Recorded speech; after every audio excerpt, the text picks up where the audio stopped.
Olá, boa tarde a todos, boa tarde a todas. Estamos aqui na nossa segunda sessão de comunicação do Halloween Harry 7, Fim dos Tempos.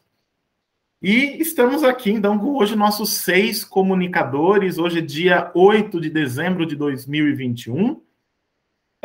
E temos aqui os nossos comunicadores de hoje, o Fred, o João Vitor, a Lígia, o Luciel, Luiz Guilherme e Samuel. Nós vamos começar pelo Samuel, porque o Fred vai entrar um pouquinho mais tarde, e o Samuel está no trabalho, né, Samuel?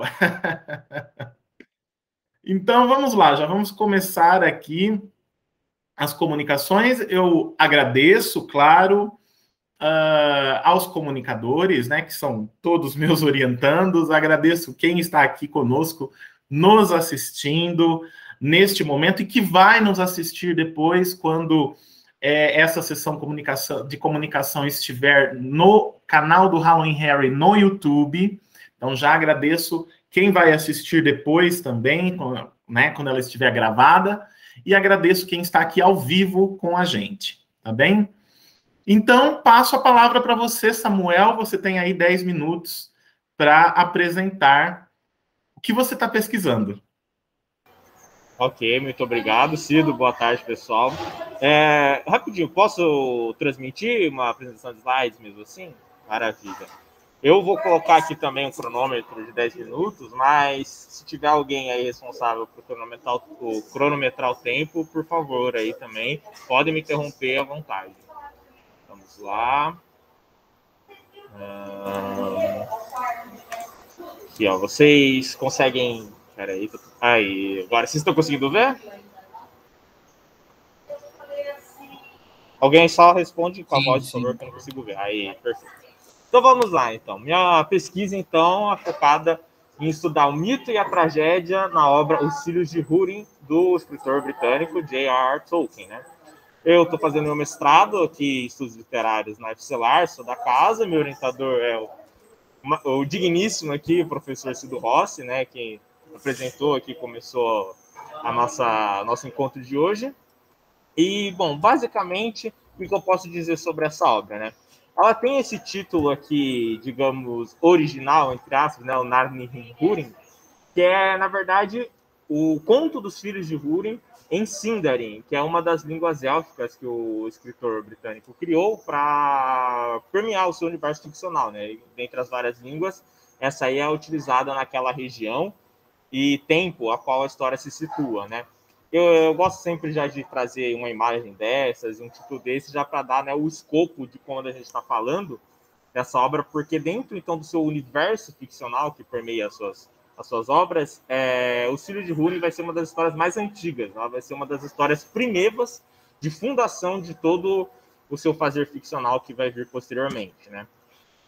Eu trago aqui um levantamento a respeito das diversas versões que essa história teve ao longo da vida do autor, né? A gente tem aqui um dos primeiros textos em 1918, né? Bem no início aí da sua carreira como escritor, e a gente tem aqui, vai até no Silmarillion, que foi publicado logo na morte do autor. A gente já tem uma outra versão já da história resumida, a gente vai ter nos Contos Inacabados já uma versão mais completa, que não tinha aparecido publicamente até então. Vamos ter em 84, num dos volumes, dos 12 volumes da História da Terra-média, uma outra versão já em verso dessa história, e vai culminar só lá em 2007, a gente vai ter a, digamos, versão acabada, definitiva dessa história, que foi finalizada pelo seu filho e herdeiro literário, o Christopher Tolkien. Eu trago aqui uma das versões que foi escrita em verso, é o The Lay of Children of Húrin. Ela está escrita na métrica anglo-saxã, né, que o Tolkien gostava muito dessa forma de se fazer poesia, em que você repete as consoantes, a rima ela se dá de forma interna e não ao final dos versos, como é na nossa tradição grega helenística, né, românica.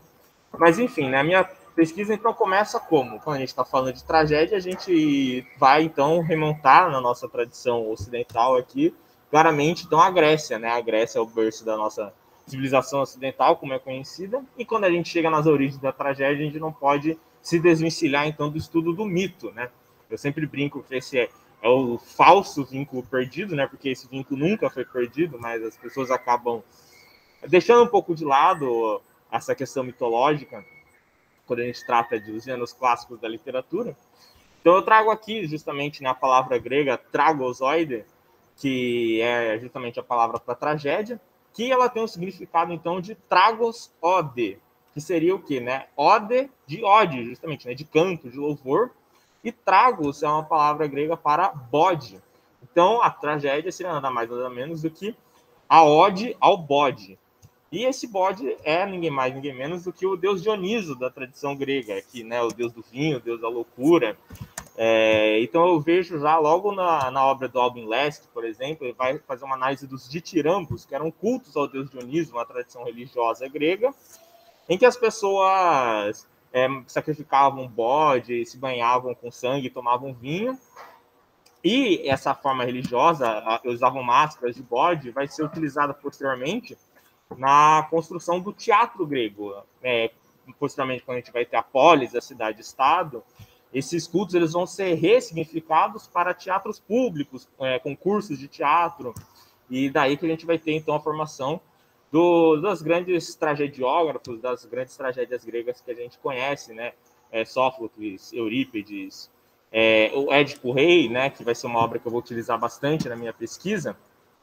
Ela é fruto direto dessa tradição aí, até porque também o Édipo Rei ele vai ser uma releitura de um mito grego, né? O mito de Édipo não é criado por Sófocles, ele é readaptado ao contexto da polis, né? Vai ter uma função social moralizante relacionado ao incesto e tudo mais, né?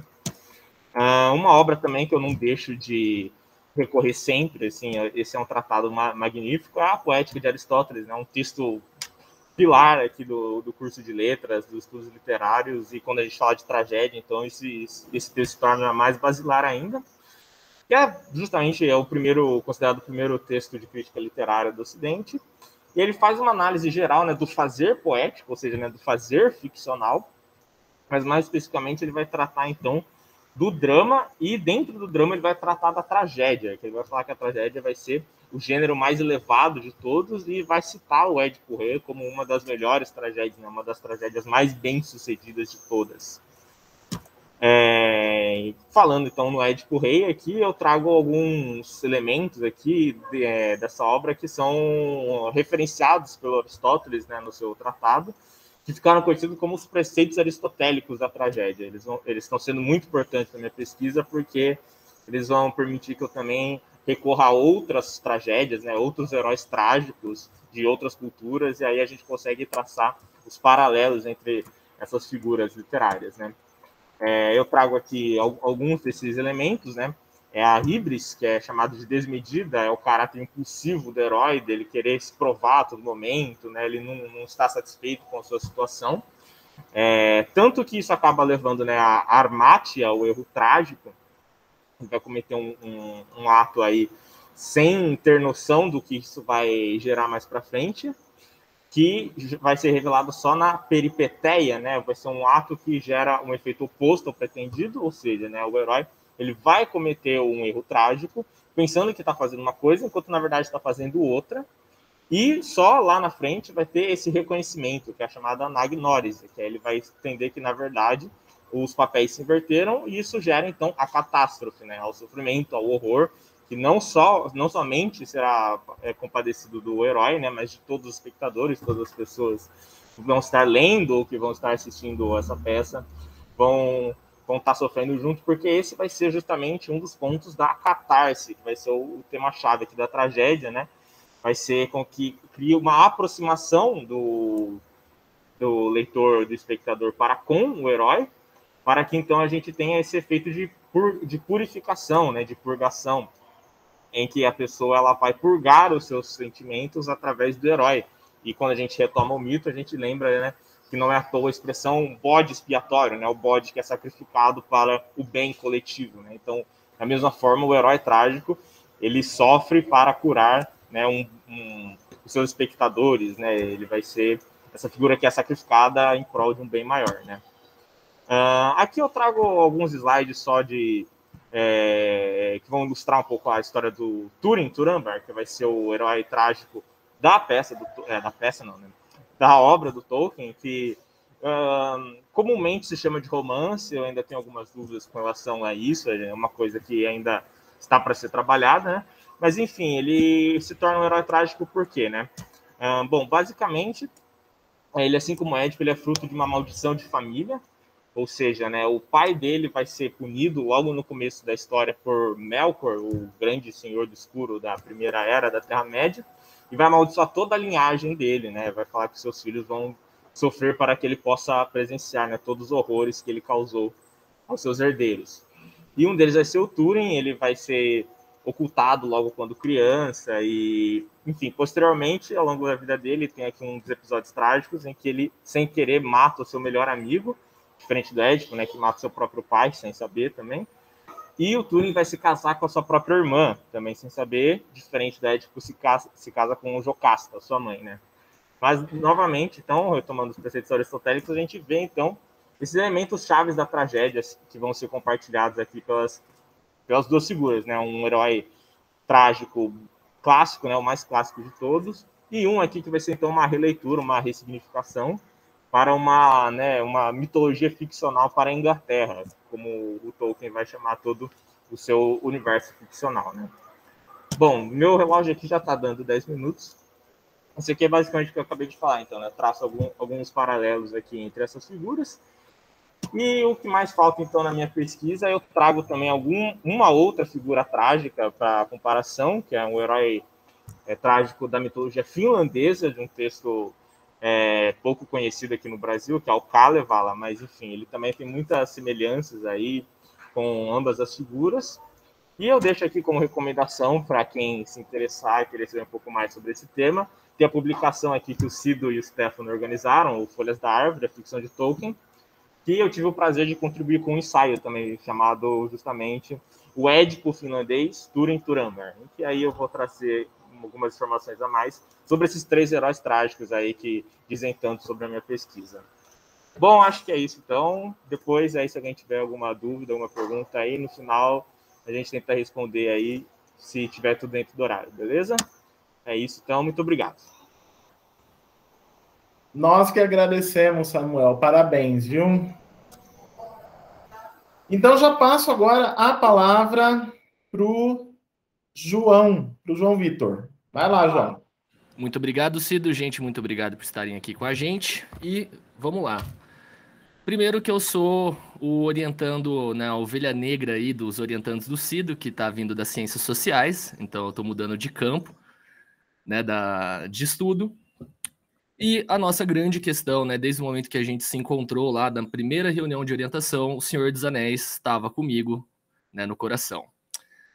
E como quem assistiu a nossa mesa redonda anterior sabe que a segunda outra coisa que ocupa um espaço gigantesco da minha pessoa é o RPG de mesa. E sempre me surgiu uma dúvida, né, que era o quanto a gente tem de Tolkien dentro do RPG? O quanto que o Tolkien permite que o RPG de mesa venha a surgir? Né? E o projeto de pesquisa para o mestrado ele está focado nesse enquadramento. Como que o Senhor dos Anéis, né, a obra, o mundo ficcional de Tolkien, estrutura o surgimento do RPG. A gente entendendo essa revolução do fazer ficcional. Porque quando você está olhando, né, para o RPG de mesa, especificamente um fantástico medieval, o D&D, né, o Dungeons and Dragons, então são 2 obras. Eu estou lá analisando o Senhor dos Anéis e indo no D&D, né, publicado pelo Gary Gygax, originalmente, da sua primeira versão às suas atualizações. E quando você olha, né, para o D&D, você vê a figura do anão, você vê a figura de um halfling, você vê a figura de um hobbit, né? Você vê paralelos entre as espécies, né, entre essas criaturas. No momento que você se defronta com um ranger em Dungeons and Dragons, automaticamente a figura dos Dúnedain, né, a figura do Aragorn, ela ressalta para você. E a gente sabe, Tolkien é o autor mais influente, ou um dos mais influentes que a gente tem no século XX no fazer ficcional. E tendo RPG, né, sendo RPG um campo que ainda não tem tanta pesquisa, salta com grande interesse. Por quê? Porque RPG de mesa ele revoluciona a nossa maneira de fazer ficção. né? A gente retoma aquele velho hábito da antiguidade que nós temos enquanto seres humanos, né? De sentar ao redor de uma fogueira e contar histórias. E no RPG a gente tem sujeitos ativos o tempo todo interpretando. Então, no momento que você para olhar o RPG de mesa, você não só vê essas referências tolkienianas saltando o tempo todo, mas as referências pessoais de cada jogador que está naquela situação. Não só do mestre que estrutura aquele mundo, né? Então, o foco está em estabelecer essas conexões. Uma das que mais me saltaram no momento que eu estava, né, consolidando o projeto foi a figura do Ranger. No momento que você está lá lendo a descrição do Ranger em D&D, não tem como dissociar do Aragorn.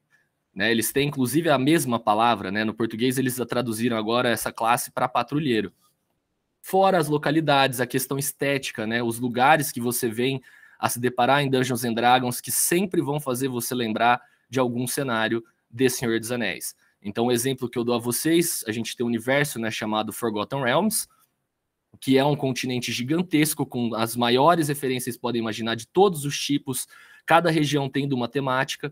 Nós temos um lugar lá que chama Salões de Mithral, né, um reino anão abandonado, porque os anões cavaram fundo demais e se depararam com o dragão das sombras. Né? E aí você lembra de Minas de Moria, onde os anões cavaram fundo demais e você se depara com o Balrog, né, com essa figura sombria da antiguidade. Esse intercâmbio que é o mais interessante. Por quê? Porque isso contempla um novo meio de acesso ao fazer ficcional e um novo método, né, de organização arquetípica. No momento que você vai se deparando com essa formação de personagens, de cada um que está ali compondo um grupo, você tem uma sistematização do fazer ficcional, onde você consegue encaixar os personagens em categorias. Então, eu sou um anão guerreiro, eu sou um elfo feiticeiro. Então, você vai vendo como o RPG de mesa sistematiza o que já existia anteriormente, mas dessa vez ele se encaixa em grupos de jogos, né? Você tem lá todo um grupo de tabelas, valores estabelecidos em regras do que você pode escolher, né, que delimitam seu personagem para depois você encorpar eles. A ideia posteriormente, né, no momento que a gente consolida esse aspecto, então é ver o quê? Como que o RPG de mesa permite também novos autores a entrarem nesse mundo de fazer ficcional. Porque o momento que você se torna um mestre, você está criando histórias. Por mais que você use esse cenário que eu citei, Forgotten Realms, ou os outros tantos cenários citados, inclusive, na palestra anterior, como que a gente sempre está inventando, como que ele dá ferramentas, né, ele instrumentaliza o meio de fazer ficção. E a gente tem, né, um grande problema pela frente, que é entender também a High Fantasy, né, como que a High Fantasy é vista nesse mundo, né, esse gênero modo. Por quê? Porque a gente tem todas aquelas definições, Dark Fantasy, High Fantasy, Low Fantasy, só que a pergunta é, a High Fantasy, ela é um gênero modo por si só, ou ela é um subgênero? Como a gente encaixaria, né, dentro dessas categorias de gênero a High Fantasy? Outra coisa que vem a dar dor de cabeça no decorrer da pesquisa, né, do decorrer das leituras. Mas, essencialmente, a gente está trabalhando com esses dois modos operandi. A gente tem lá, então, o Senhor dos Anéis, né, a gente secando, pegando as referências e vendo como o RPG está para adaptar, porque não tem como existir RPG sem o Tolkien. Né? Você, então, entende esse processo de mudança do fazer ficcional. Né? O pós-Tolkien, gente, é uma doideira. No momento que você vai reparando, enquanto tipo Harry Potter vem a existir, porque a gente tem fragmentos tolkienianos em Harry Potter, a gente tem fragmentos do Tolkien em Game of Thrones, né? E sem citar os diversos livros, né, de RPG que a gente não tem tradução no Brasil, as diferentes sagas, histórias que constroem-se lá. Um comentário extra que eu tenho, né, que eu tô focando muito no cenário de Forgotten Realms, por ser uma paixão pessoal, né, um cenário que eu me dedico muito, narro ainda até hoje. Como que dentro de Forgotten Realms, a gente tem, por exemplo, a figura do Elminster, que é o equivalente do Gandalf dentro daquele universo. Então, a gente tem personagens, a gente tem arquétipos, classes, raças, locais, cidades, submundos, né? E o legal é também entender como que esse flavor do RPG permite-se a adaptação das coisas. Então, se no Senhor dos Anéis a gente tem aquelas, né, os diferentes povos élficos, nós temos os elfos da floresta, a gente tem os altos elfos, no D&D a coisa fica mais loucura ainda, porque a gente vai encaixar Drows e eles vão ter a sua própria história, o seu próprio contexto dentro daquele mundo, e vai tendo essa absorção, né, do novo fazer ficcional. A pesquisa está centralizada nisso. Muito obrigado pelo tempo. E esse é o projeto de pesquisa, né? Senhor dos Anéis e RPG de mesa, ou melhor, né? Hobbits, Masmorras e Dragões, a influência de J.R.R. Tolkien na origem, né? No surgimento do role-playing game. Muito obrigado pela atenção. Isso aí, João. Parabéns. Muito bom. Então, já passo a palavra para a Lígia. Obrigada, Cido. Obrigada, João, por essa fala que agora eu vou ter que me equiparar, né? Enfim, bom, pessoal, sou a Lígia. Meu tema geral, minha área geral é Harry Potter. E dentro de Harry Potter, o meu interesse é a transposição dos 3 spin-offs literários da saga para a nossa realidade empírica, que seria a nossa realidade material, onde nós vivemos normalmente. E o que são esses 3 spin-offs? Não são as sequências de filme que estão vindo agora, que são histórias anteriores, e nem é a peça de teatro. São os materiais que a própria Rowling criou na saga, que os bruxos usam na saga, e que depois ela escreveu aqui na nossa realidade e nos presenteou. Que seriam 2 livros didáticos de Hogwarts, que é Animais Fantásticos e Onde Habitam, e Quadribol através dos séculos, e a coletânea de contos de fadas, os contos de Bida ou Bardo. E por que interessou a mim e o Cido? Justamente porque é um fenômeno que a gente entende até agora como inédito. São livros que existem na saga Harry Potter. Os alunos comentam. Eles dizem, olha, você comprou seu exemplar? Olha, eu vou consultar a Quadribol através dos séculos para ver uma regra. O próprio Os Contos de Bida ou Bardo é extremamente importante no último volume da saga. Tem um conto na íntegra, em Relíquias da Morte.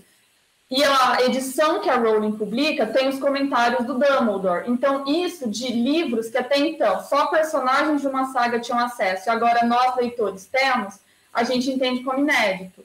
E eu digo que a gente entende porque a pesquisa ainda vai começar, então a gente não sabe o que a gente vai encontrar, mas nesse primeiro momento é inédito. E é um fenômeno que até agora eu pude perceber que é ativo, o que quer dizer que não são livros que só fazem sentido dentro da saga Harry Potter. E você lê e você diz, isso faz sentido para os personagens, mas não faz para mim. Eles têm relações com coisas da nossa realidade. Então, por exemplo, o Animais Fantásticos tem muitas relações com bestiários medievais, que faziam todo sentido para as pessoas que usavam bestiários medievais. E eles até citam criaturas nossas com poderes mágicos. O Quadribol através dos séculos é a biografia de um esporte, assim como a gente encontra a biografia do futebol. E tem regras do quadribol que são extremamente parecidas ou iguais às do futebol, só que adaptadas. E os contos de Bida ou Bardo, obviamente, têm uma ligação com os nossos contos de fadas. Não são adaptações para o universo bruxo, mas você percebe estruturas muito parecidas, temáticas muito parecidas, essa ideia de contos que ajudam no desenvolvimento psíquico da criança e também ajudam os adultos já quando estão mais desenvolvidos. Tudo isso faz com que esses livros transitem muito bem entre realidade e ficção, porque a própria Rowling, nos prefácios que ela escreve, não deixa claro do que aquilo se trata. Em Animais Fantásticos, o Newt, que escreve o prefácio, fica brincando, piscando o olho, dizendo, olha, isso aqui é uma brincadeira, viu, pessoal trouxa? Mas não é, tá? Isso aqui realmente é um livro didático. Então, você não sabe o que ele está falando. Em Quadribol através dos séculos, a gente tem a Comic Relief, que é uma instituição real sendo mencionada, e a Madame Pince sendo mencionada, que é uma personagem de Harry Potter. E os contos de Bida ou Bardo, isso explode porque você tem notas da Rowling sobre as notas do Dumbledore, e você tem a Rowling dizendo que o Dumbledore leu Alexander Pope, que é um poeta da nossa realidade. Então, tudo isso faz uma bagunça ali. Você tem um paratexto dizendo isso foi traduzido pela Hermione Granger. Então, o livro que eu estou lendo foi traduzido por uma personagem. Isso remete ao que Humberto Eco vai dizer, que a hora que esses personagens passam de um texto para o outro, eles adquirem um caráter de verossimilhança, um caráter real muito forte, que é o que acontece nessas obras. Então, o que é isso? Do que se trata realmente?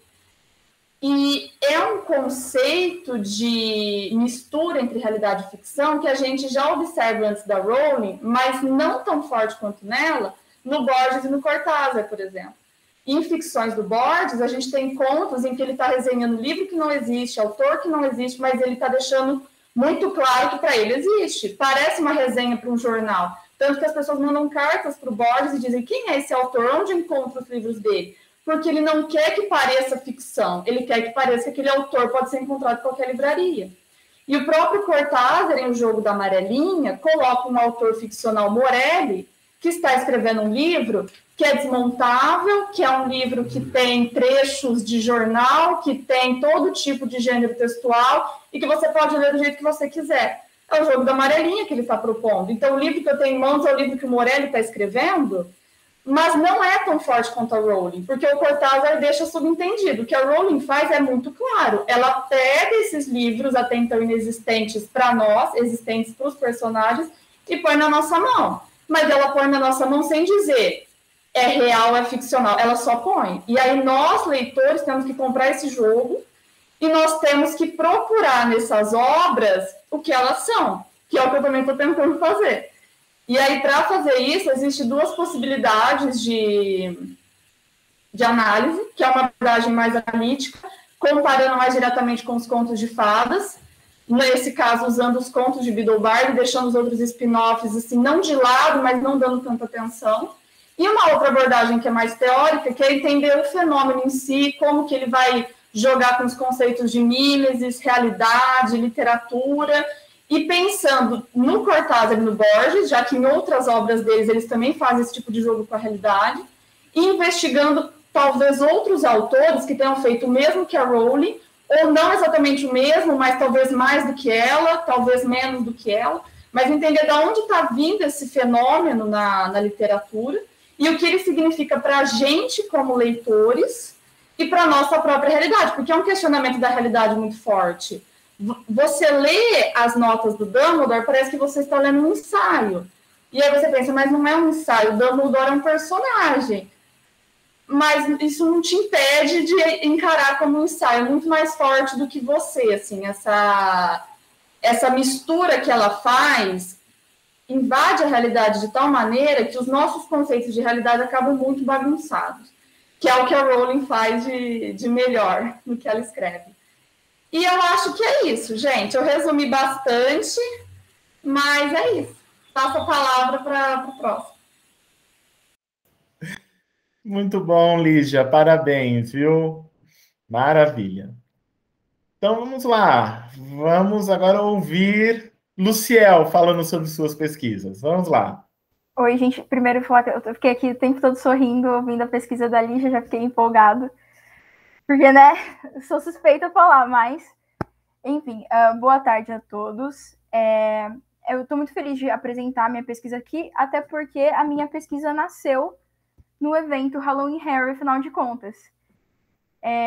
Vou até contar um pouquinho dessa história. No Halloween Harry de 2017, ia haver uma mesa redonda, e aí eu tive uma ideia, que era uma ideia mesmo, eu nem tinha pesquisado de fato, e eu comentei assim, meio com vergonha. Aí o Stefano estava do lado e falou, fala mais alto. Aí o Cid ouviu e falou assim, não, vai dar certo. E aí eu comecei a pesquisar sobre isso, e a ideia era o quê? Tudo tinha começado porque no terceiro filme de Harry Potter e o Prisioneiro de Azkaban, existe uma citação direta a uma das minhas peças favoritas de Shakespeare, que é Macbeth.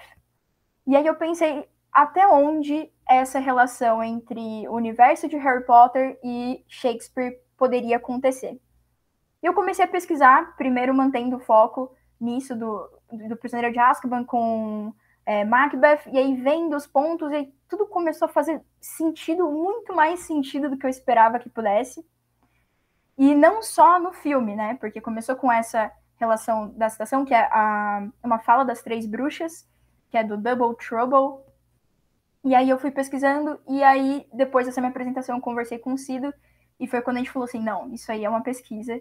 E foi quando eu comecei a pesquisar. Agora, contextualizando a pesquisa. A minha pesquisa fala sobre a presença de Shakespeare na obra de J.K. Rowling. Então, eu estudo algumas peças de Shakespeare e a saga de Harry Potter. Incluso também os contos de Biddlebardi, porque eles têm um papel muito importante, não só na saga, mas também nessa ligação. E a gente fala sobre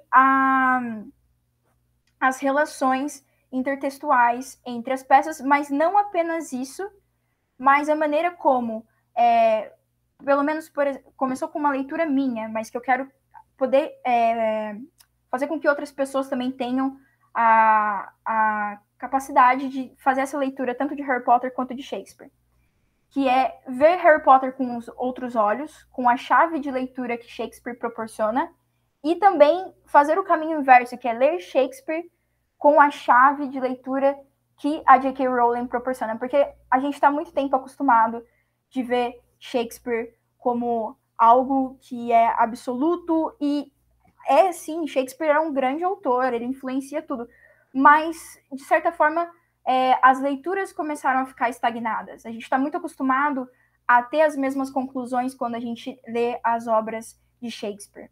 E eu queria que, já que eu amo tanto a obra da J.K. Rowling e a de Shakespeare, que a gente pudesse ter novas leituras de novos universos, expandir tanto o universo da Rowling quanto o universo de Shakespeare.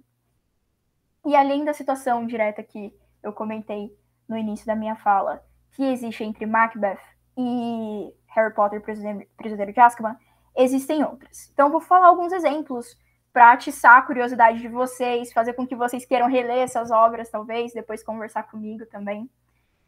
Então, o que acontece? Começando por Macbeth mesmo.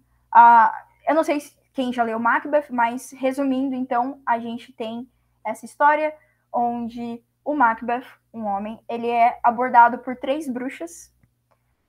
Coincidências, né? E essas 3 bruxas realizam uma profecia para ele, saudando ele com 3 títulos diferentes. E o primeiro título que ele já possuía, o segundo título, que era de duque. E aí, o que acontece? Logo depois dessa batalha onde ele encontra com as 3 bruxas, ele recebe esse título, e existia um terceiro título, que era o de rei. Mas ele não tinha como, porque o rei estava vivo, o rei possuía um filho, e ele e a Lady Macbeth, que é o amor da minha vida, adoro ela, eles resolvem traçar esse plano para tomar o trono. Até então a gente pensa, ok, mas o que isso tem a ver com Harry Potter, afinal de contas, não é? Em Harry Potter, um dos fios condutores de toda a saga é exatamente uma profecia. Afinal, a história começa por causa de uma profecia, e ao longo da saga nós temos outras profecias que são feitas.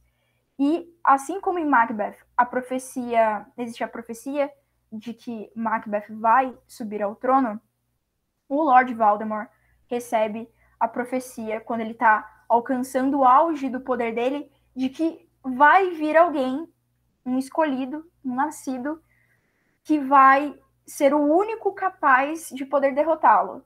E em Macbeth, a gente tem uma profecia que não é essa profecia do começo, é uma profecia que a gente tem mais pra frente, que fala que apenas alguém que não é nascido de uma mulher seria capaz de derrotar o Macbeth. Marcado no nascimento, então.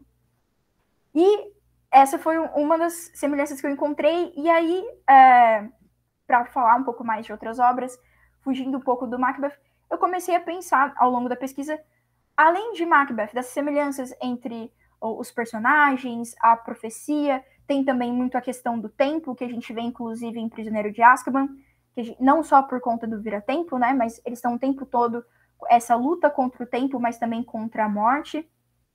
Que outras obras poderiam ser trazidas do universo de Shakespeare para dentro da obra de J.K. Rowling.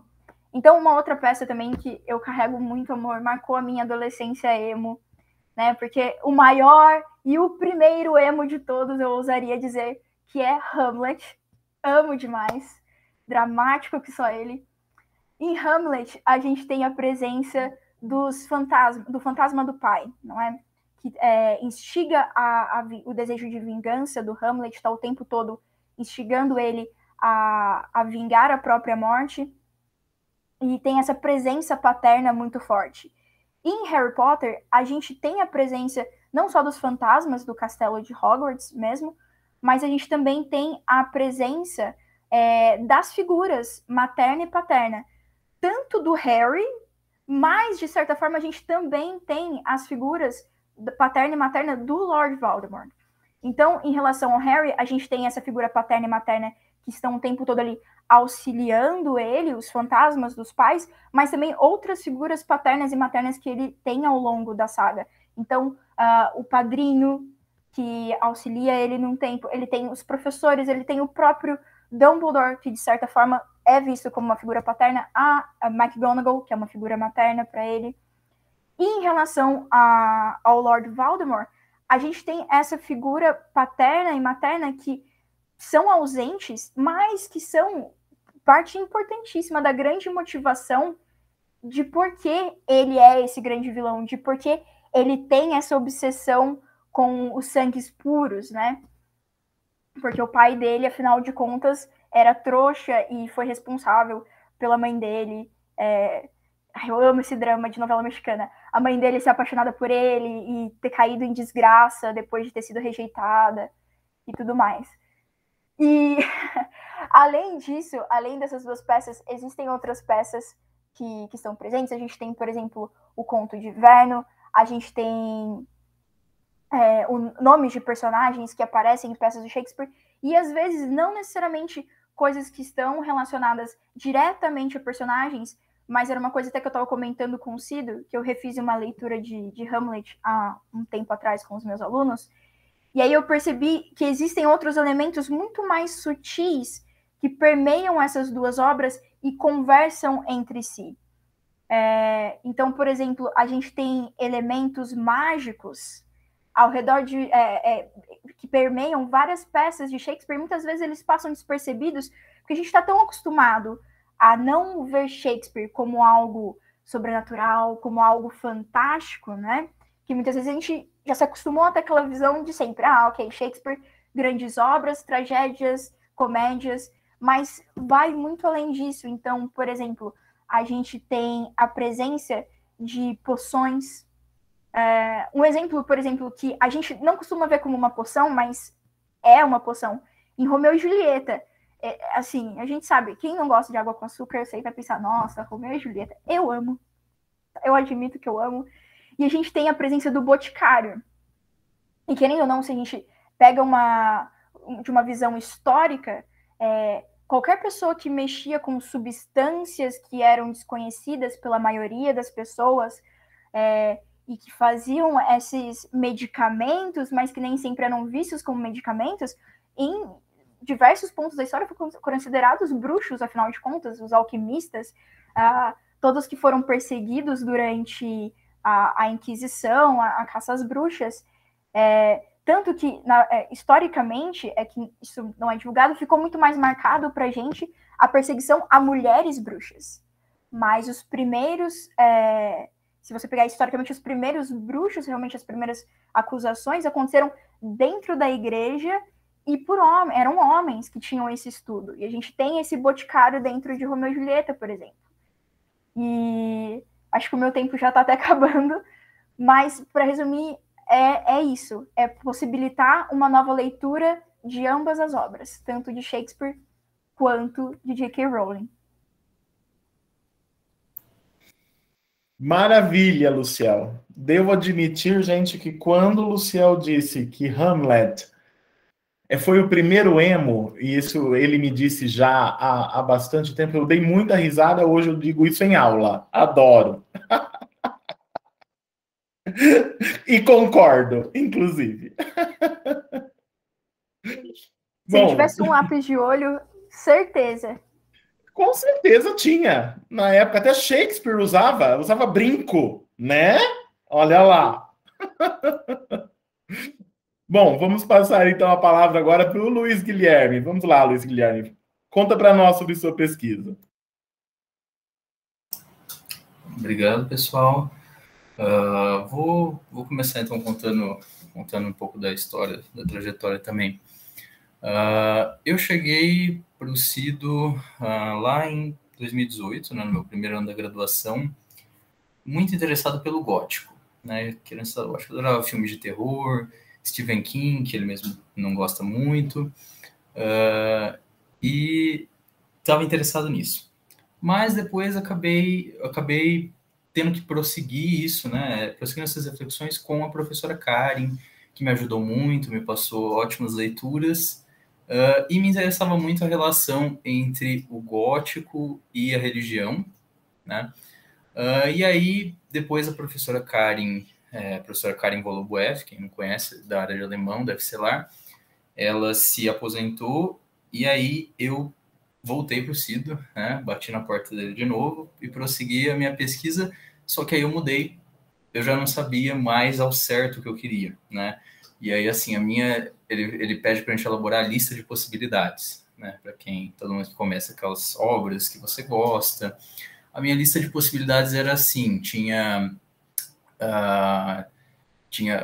os clássicos góticos, tinha Agatha Christie, tinha Breaking Bad, tinha M. Night Shyamalan, um diretor de cinema, e tinha um autor que tinha virado a minha mais recente paixão e que, assim, rapidamente ele se tornou o meu autor favorito, que é o G.K. Chesterton, que é em quem eu resolvi ficar, né? Eu resolvi seguir.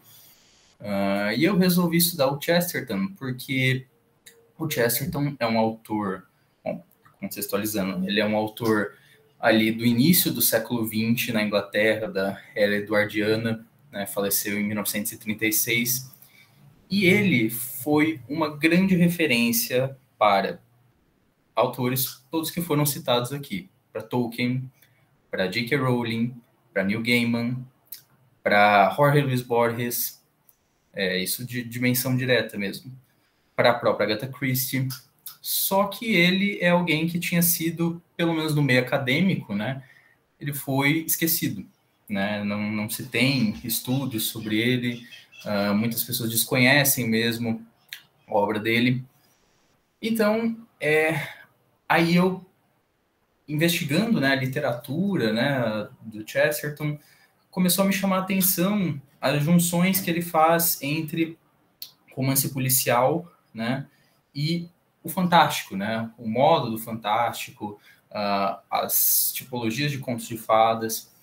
Então eu resolvi partir, eu resolvi ficar nisso, né? Eu tomei essa missão, né, que o Cido falou também, que seria uma missão de trazer esse autor para o meio acadêmico, né, um meio que não conhece o Chesterton.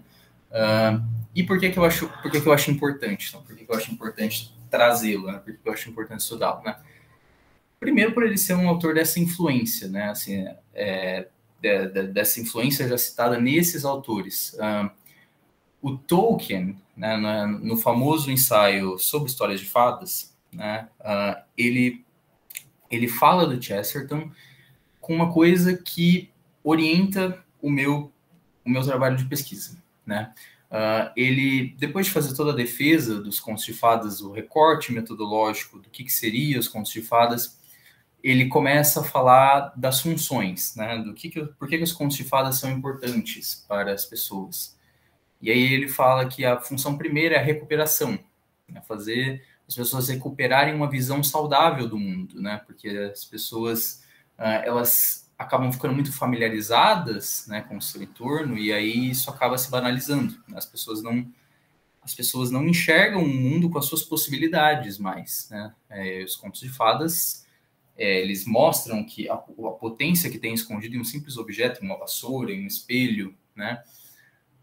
Mas que, e aí um momento ele fala que os contos de fadas não são o único meio de fazer isso. E aí ele cita uma única coisa, né, que seria uma alternativa a isso, uma alternativa que ele não considera tão eficaz quanto os contos de fadas, mas que seria uma alternativa.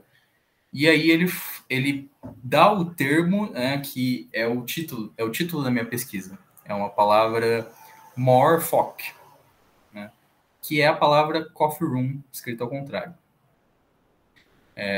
E ele fala moorfolk ou fantasia chestertoniana. Ele une o nome do Chesterton e cria um subgênero, né, algo assim, um estilo com isso, fantasia chestertoniana. E aí ele explica tudo, né? Esse nome o Chesterton usa para falar do Charles Dickens, na verdade, né? Ele, na biografia que ele escreveu do Dickens, ele fala que Dickens era alguém que fazia esse movimento de olhar as coisas do cotidiano com um novo olhar, né, como se estivesse vendo pela primeira vez. E aí ele diz que um dia ele estava num café, no inverno de Londres, e ele viu na vidraça a palavra coffee room, só que ele viu escrito ao contrário.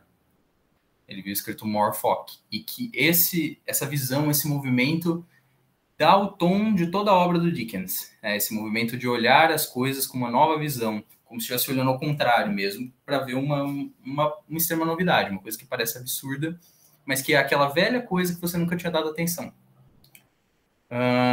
Então, o Chesterton, ele toma isso para si, né, ele toma esses atributos para si nas reflexões que ele faz sobre a ficção, né, ele considera sobre a importância disso.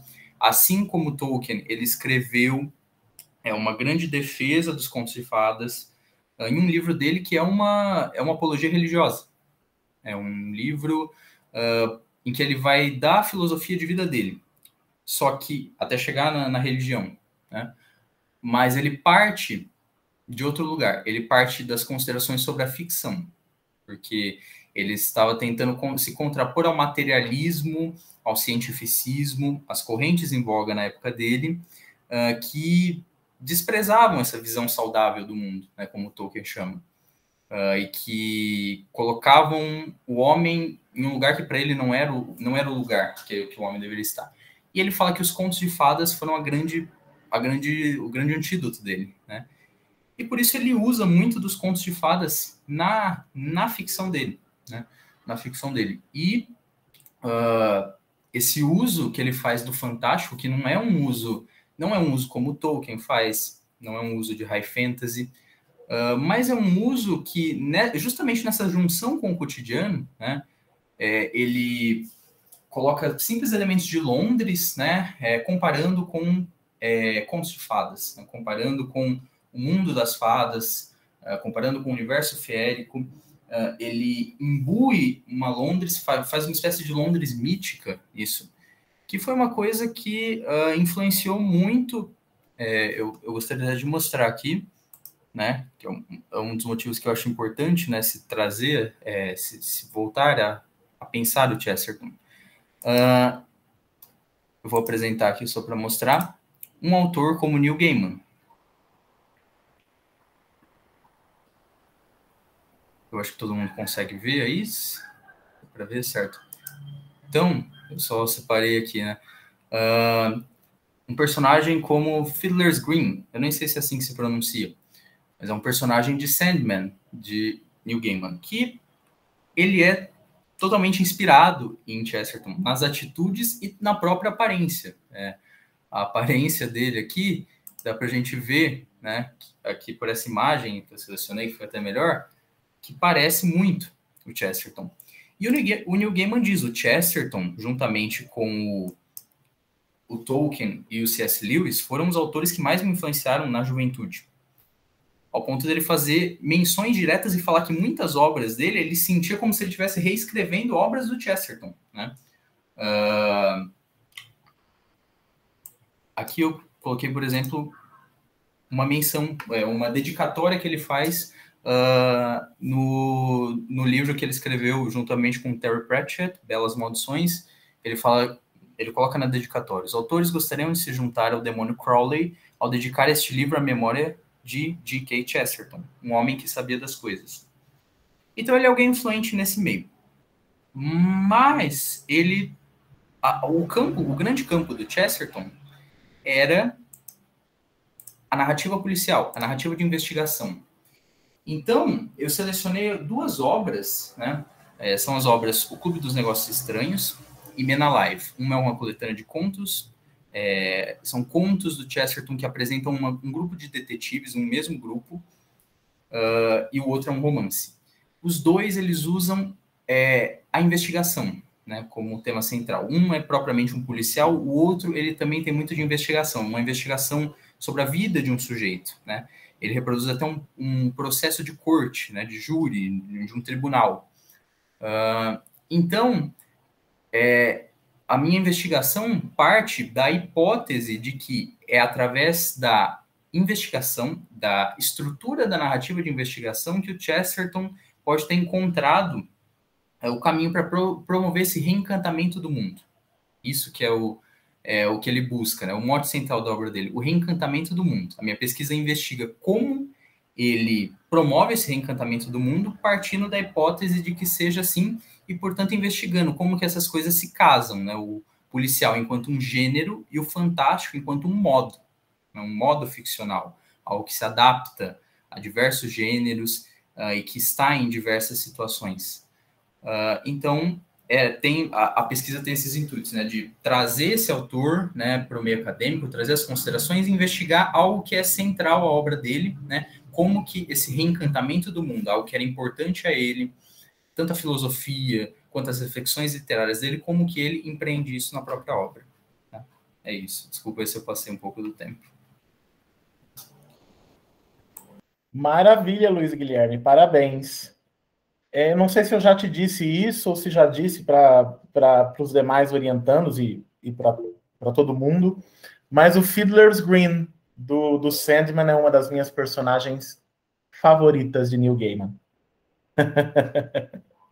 Nunca tinha me dito. Eu amo Fiddler's Green. Bom, então agora nós passamos a palavra ao Fred. Vai lá, Fred. Fred, não sei se você ouviu, se você conseguiu ouvir em algum momento como que eu organizei, né, aqui, mas você tem 10 minutos para apresentar a sua proposta de pesquisa, no seu caso, a sua proposta de pesquisa de doutorado. Tá bem? Uhum. E aí, gente, vamos tentar. 10 minutos é difícil, né? Bom, eu pesquiso Duna. Não sei se vocês assistiram o filme já, mas assistam. E eu terminei agora esse ano, né, a dissertação de mestrado com o Cido, e o tema da minha dissertação de mestrado era sobre a sincronicidade e o poder do Paul Muad'Dib, dos Atreides, da presciência, né? E como ela se reflete pela obra de Duna no geral. Eu tenho uns slides aqui que são sobre a dissertação do mestrado. Eu só vou colocar para ficar bonitinho. Onde que eu compartilho no Meets? Eu sempre me perco no Meets. Achei. Calma. Aí.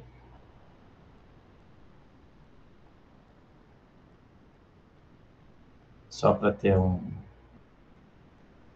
Então, eu agora estou prestando doutorado, né? E a minha ideia é dar sequência na pesquisa, né? Até porque tem muitos elementos que se interrelacionam do que eu já falei na dissertação de mestrado com o que eu pretendo falar no doutorado. Então, para quem, né, não conhece Duna, Duna é uma ficção científica, né, bem renomada aí do universo da ficção científica, e digamos assim que ela é paradigmática da contracultura e do movimento hippie, né? Então a gente tem várias temáticas aí que dialogam com as ideias, né, que eram bem fortes nessa época, né, nos anos 70, Woodstock, etc. Então a gente, né, para começar, a gente tem, né, que a principal substância produzida no universo inteiro e da qual a humanidade depende, né, tanto biologicamente, mas também para as inter-relações planetárias, né, nesse império feudal universal, é uma droga, um psicodélico que expande, né, altera profundamente o funcionamento da sua consciência e permite que você perceba o tempo e o espaço de uma maneira mais ampla, né? Então, que você divine, né, tanto o passado quanto o futuro. Então, por isso que eu fui, né, pesquisar a partir da ideia do princípio de sincronicidade do Jung, né? Então, digamos assim, para o doutorado, né, vamos para o doutorado, que já que a gente está falando do projeto, né, de pesquisa. Minha ideia é trabalhar com o princípio de individuação do Jung, aliado a umas ideias do budismo e do tantrismo não dual, né, que a gente vai chamar de vacuidade ou de impermanência, né? E por que isso, né? Uma das principais temáticas de Duna é exatamente o quanto quando a gente sobrevaloriza demais o substrato consciente ou o ego, né, da nossa psique, a gente tem a tendência de querer se eternizar e também eternizar os modelos e os construtos mentais com os quais a gente se identifica, né?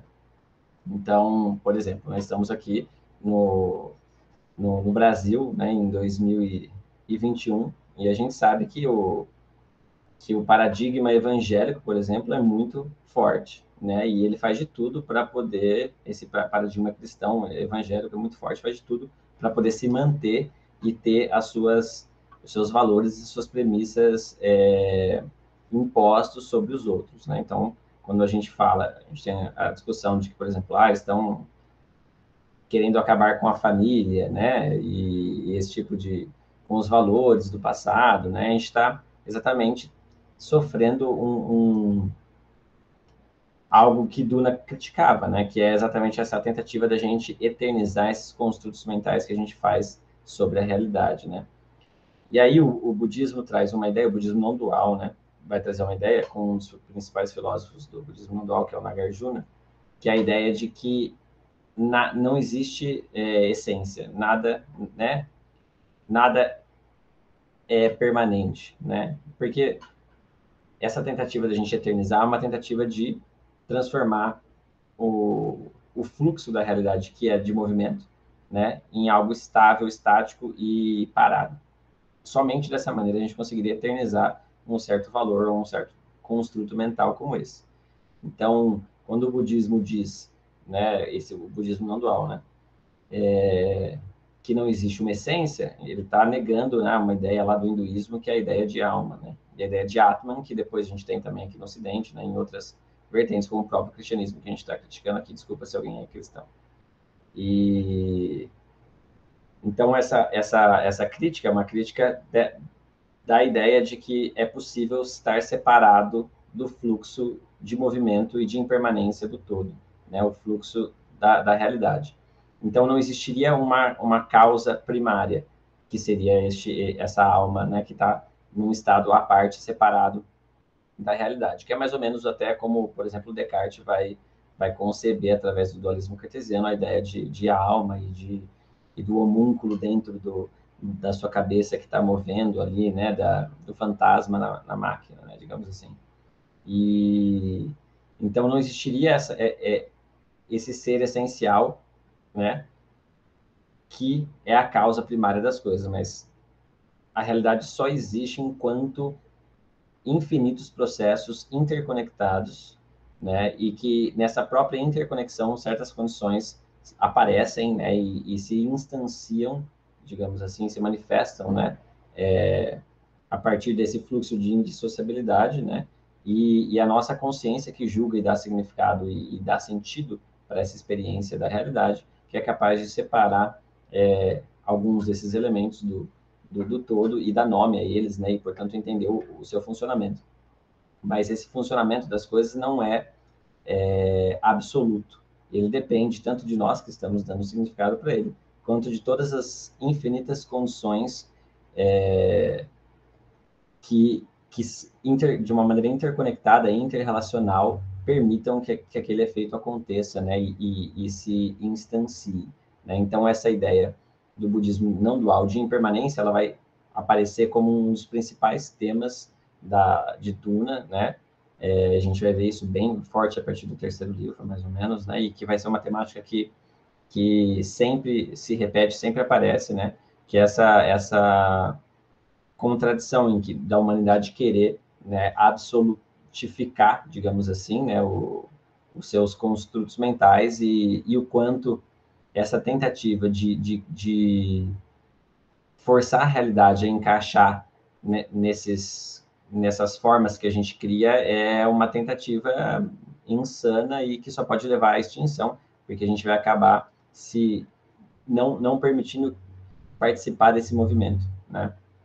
E se a gente não participa desse movimento, a gente está se isolando da própria natureza da realidade e, portanto, a tendência é a gente acabar morrendo ou se extinguir, porque a gente não está vivendo com o próprio fluxo da realidade, né?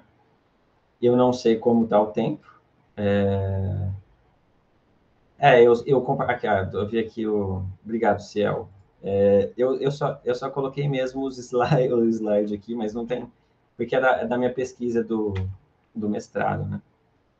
Então,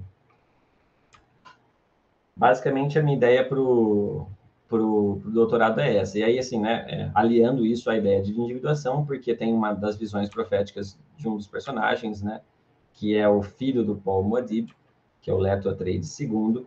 E essa visão, na verdade, quem tem é o próprio Paul, né, mas quem herda a visão é o Leto, que ele chama de o caminho dourado, né?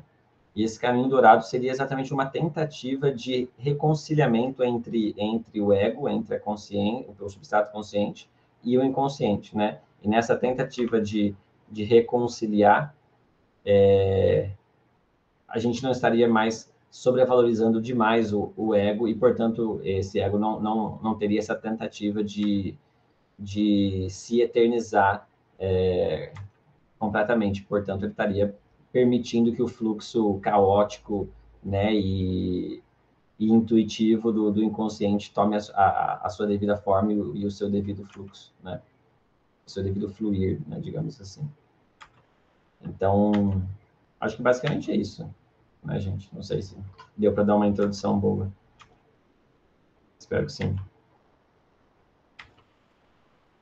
Maravilha, Fred, parabéns. Então, é isso, minha gente. Parabéns aos 6 apresentadores, ao Samuel, ao João Vitor, à Lígia, ao Luciel, ao Luiz Guilherme e ao Fred. Vocês viram aí que são pesquisas, todas elas completamente diferentes, todas elas fora da caixinha, né? Absolutamente fora da caixinha. Eu, obviamente, sou suspeito para falar das pesquisas dos meus orientandos, dos meus próprios orientandos, porque, como eu disse ontem, né, sou suspeito porque amo todos eles e amo as pesquisas que eles fazem, né? Então, agora, a gente passa a um momento de perguntas, conversas, comentários, e eu abro primeiro para as pessoas que estão aqui conosco e que não são meus orientandos, né? As pessoas que estão aqui nos prestigiando, assistindo a essa sessão de comunicação. Fiquem à vontade para fazer perguntas, comentários para qualquer um dos 6 apresentadores. Podem fazer a pergunta pelo áudio aqui, comentários, podem deixar comentário aqui no chat, que eu passo para a pessoa, coloco aqui. Então está aberto agora para conversa, para o debate, que, afinal de contas, é o mais legal numa sessão de comunicação.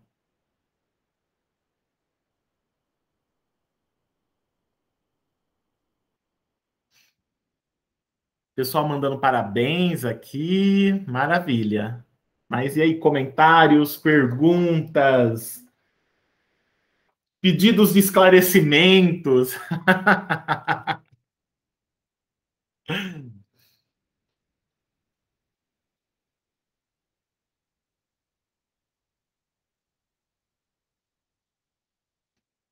Vamos lá, minha gente. Ânimo aí.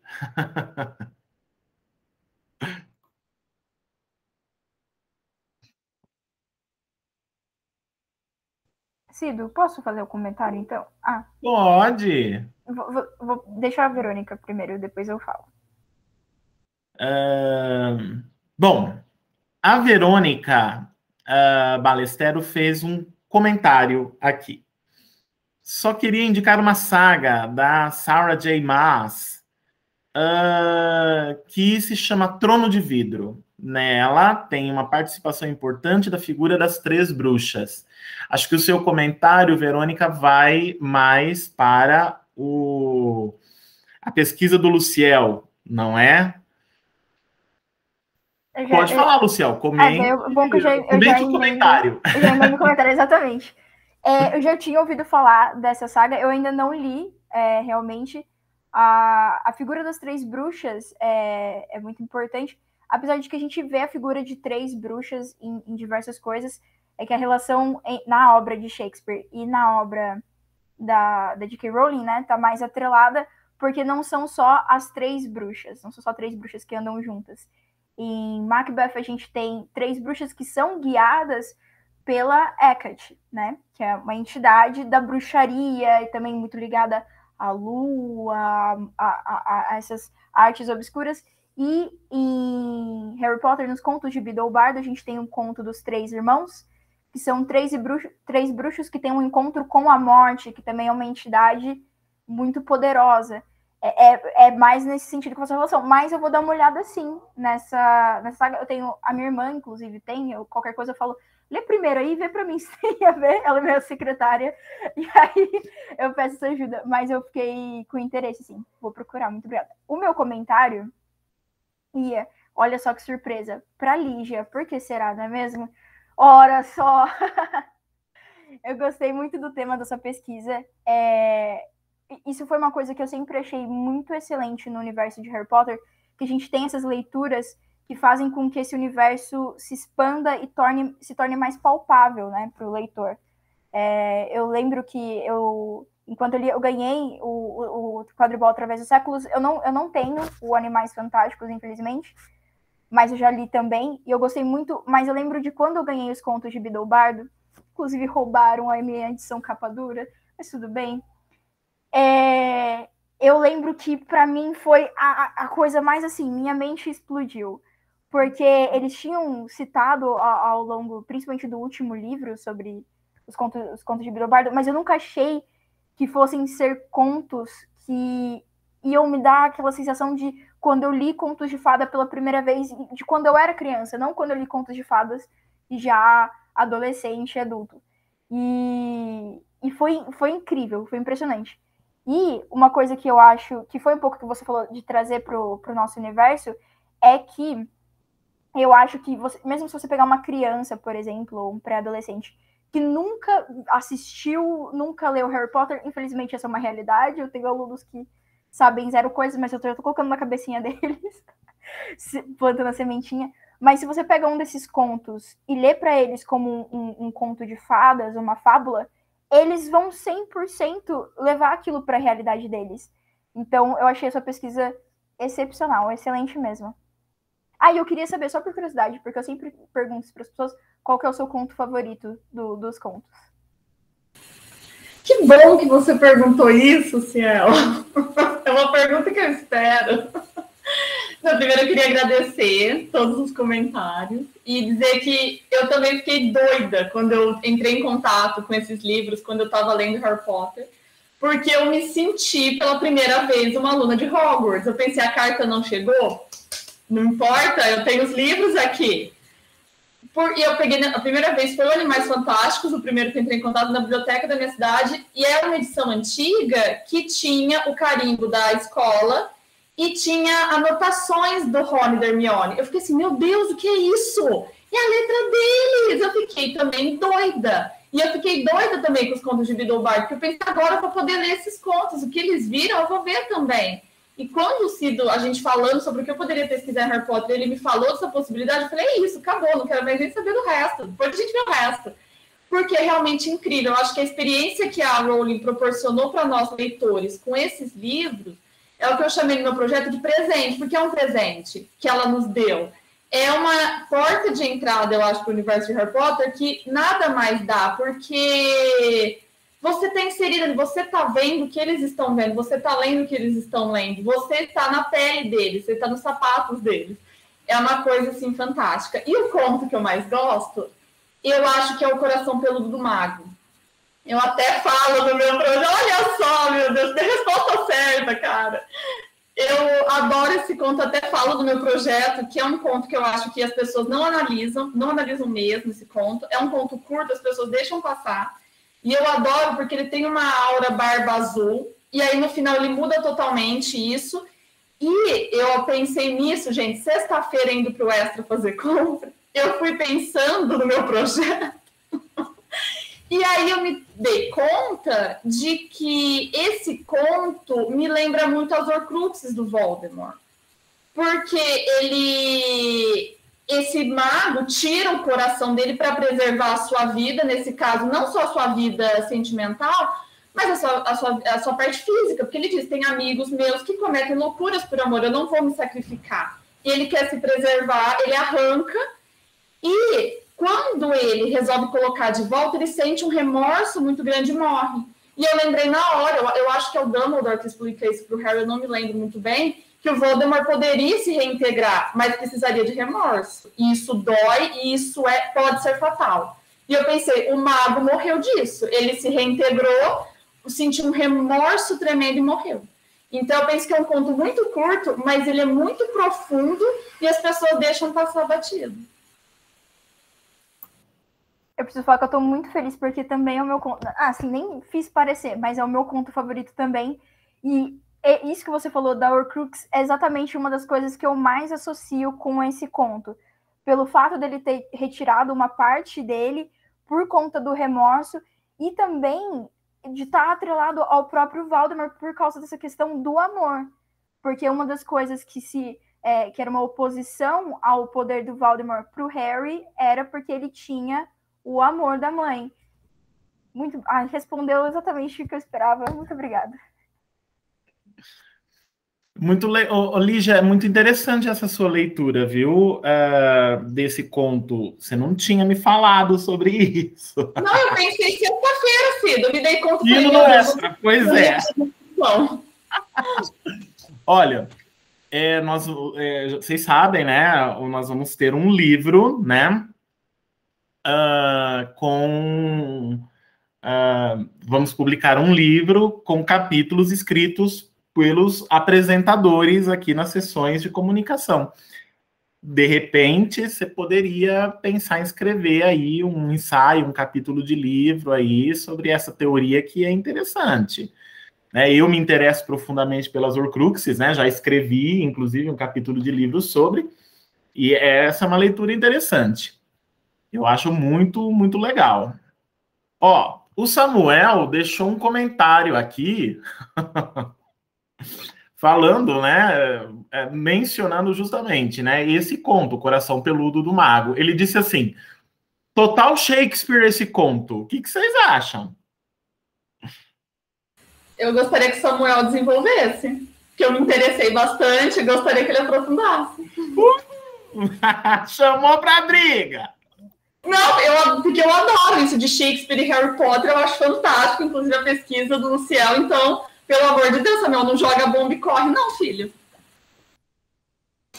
Não é nenhuma análise aprofundada, assim, é que eu sinto que eles têm uma aura, assim, muito parecida, né, que tem bruxaria, né, já muito de Macbeth, mas tem também um romance, né, eu lembro que é muito forte também, o teor romântico que lembra também muito Romeu e Julieta, que, né, pro Cid a história renegada, né, do Shakespeare, a novela mexicana, que não deve ser mencionada. Mas eu, que nem o Luciel, eu tenho meus momentos com o meu Julieta, acho que é interessante, acho que tem coisas que dá para tirar lá. E também esse drama pessoal, né, da pessoa que escolheu, né, retirar o seu coração, renegou por muitos anos, né? Eu lembro, o coração fica peludo até porque fica guardado numa caixa por muito tempo, mas aí depois, né, o momento de você tentar colocar de volta e já não ser mais a mesma coisa, né? E o final eu lembro que é super trágico, né? Eu não lembro exatamente como termina, mas lembro que os dois morrem lá, tem uma ilustração, a minha edição foi, acho que uma das primeiras aqui, foram traduzidas, tinha uma ilustração, assim, bem trágica mesmo. Então, para mim, podia ser super adaptado para uma peça de teatro trágica do Shakespeare, né? Até porque também trágico é algo que também super me interessa também, né? Mas foi só isso, foi uma apreciação, assim, nada muito desenvolvido também. Jogo a bola para vocês, olha aí, ó. O Luciel já está envolvido nos dois aí, ó. Agora essa tarefa é sua. Eu tenho alguns comentários. Eu concordo que tem esse ar de tragédia shakespeariana, por causa de toda essa questão do sacrifício, mas também a coisa, esse gore, né? Porque Shakespeare também era gore, então isso é muito importante. Mas uma coisa que eu pensei agora, com você falando sobre isso, que agora eu vou puxar para um lado que está distante de tudo isso, mas ao mesmo tempo está perto, vocês vão ver. eu acho que esse conto, O Coração Peludo do Mago, poderia perfeitamente estar contido na peça The Pillow Man. Se me falassem que ele é um dos contos escritos e que está contido em The Pillow Man, eu super acho que ele tem um ar ali que combina. O que você acha, Cido? Gente, que ideia macabra!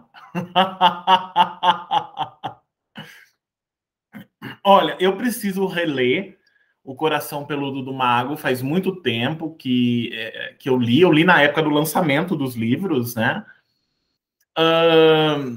Mas até onde eu me lembro, faz sentido essa sua colocação.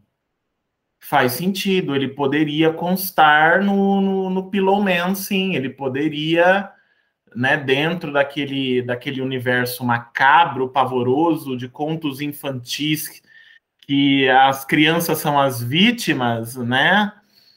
Que nós temos na peça Pillow Man. Então, só contextualizando aqui um pouco, tá, gente? Os meus alunos e orientandos sabem do que se trata, né? Sabem o que é o The Pillow Man e tudo mais, mas eu acho que nós temos vários aqui alunos e pessoas que estão nos assistindo aqui que não conhecem, né? O que é The Pillow Man? É uma peça de teatro de um autor irlandês chamado Martin McDonagh. É uma peça contemporânea do comecinho do século XXI. E o Martin McDonagh, ele ficou muito famoso. Ele também é diretor de cinema. Ele dirigiu filmes que foram premiados e tudo mais, inclusive recentemente. Mas o foco principal dele é o teatro, né? E a peça The Pillow Man, nós não temos tradução dela para o português, não uma tradução comercial, pelo menos, mas o título ficaria algo do tipo O Homem Travesseiro.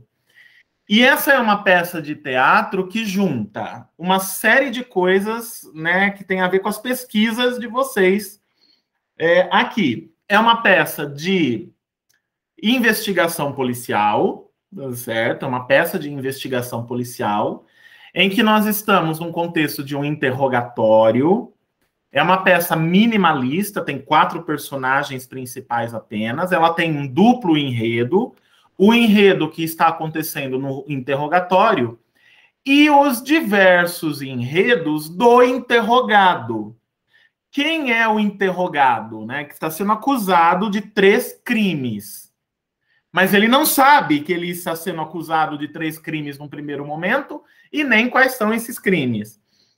O interrogado, que também é o acusado, que se chama Caturian, é um escritor de contos de terror e horror que envolvem crianças em situações macabras, pavorosas. Pensem assim, é um Jogos Mortais em que, ao invés de adultos, nós temos crianças no lugar das vítimas. Isso é The Pillow Man. E essas são as histórias que essa personagem, Caturian, escreveu.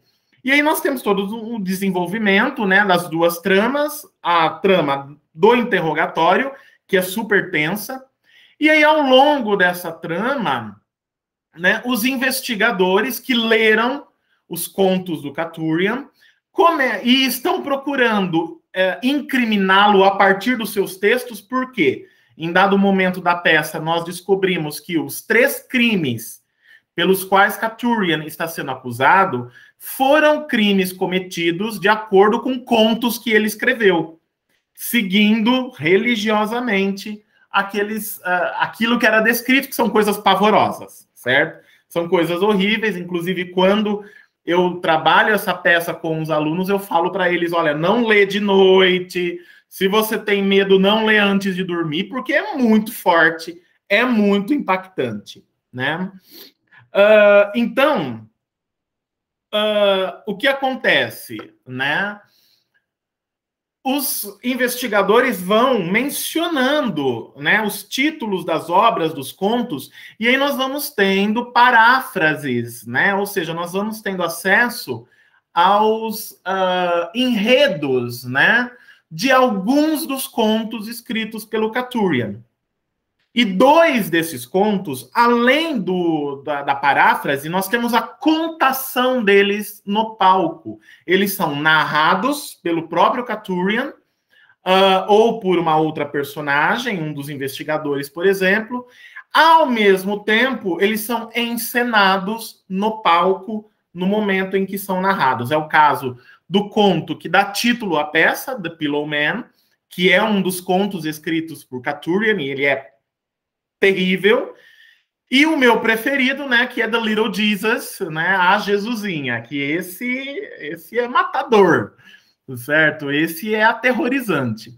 Então, esse é o contexto, é basicamente isso que trata esta peça do escritor irlandês Martin McDonagh. Então, vejam que é uma coisa muito forte, muito impactante, envolve muito sangue, envolve situações medonhas, envolve reescritura de contos de fadas, né, que vai meio na linha da pesquisa da Lígia, né, porque nós temos, né, um dos contos escritos por Katurian, que são parafraseados, mencionados, né, o enredo mencionado na peça, é um complemento que o Katurian escreve ao famosíssimo, né, conto de fadas, que também é um mito e uma lenda, do flautista do manto malhado de Hamelin.